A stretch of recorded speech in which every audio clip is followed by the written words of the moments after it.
ne consulteront pas mardi. D'autres ont décidé d'une guerre administrative en n'utilisant plus la carte vitale.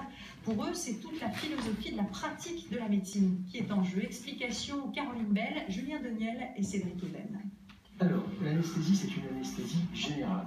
Dès demain, ce médecin anesthésiste n'endormira plus de patients.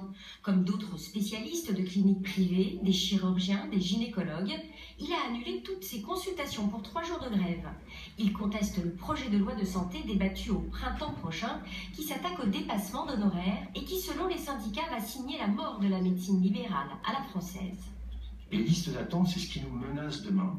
Parce que les patients recevront un très joli papier en disant « Nous avons bien pris en compte que vous devez être opéré d'une prothèse de hanche, que vous avez une arthrose très invalidante, et vous serez opéré dans un délai de 12 à 48 mois. » Voilà ce qu'on recevra demain comme papier.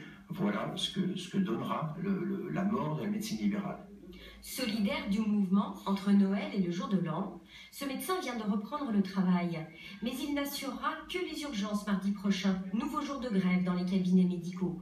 La ministre de la Santé veut généraliser le tiers payant et confier la vaccination aux pharmaciens. Les généralistes s'y opposent et s'inquiètent de l'avenir de leur profession. À cause des tracasseries administratives, à cause des lourdeurs administratives et à cause du blocage des honoraires, tout cela concourt à ne pas rendre attractif cette spécialité qui est pourtant merveilleuse. Mais pourquoi le projet de loi de Marisol Touraine crispe-t-il autant les médecins libéraux? C'est qu'il prévoit d'accentuer le pouvoir de l'administration.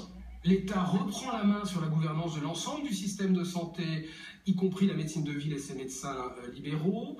On donne l'apparence d'avoir une santé gratuite pour tous, mais il n'y a pas de miracle en économie de la santé.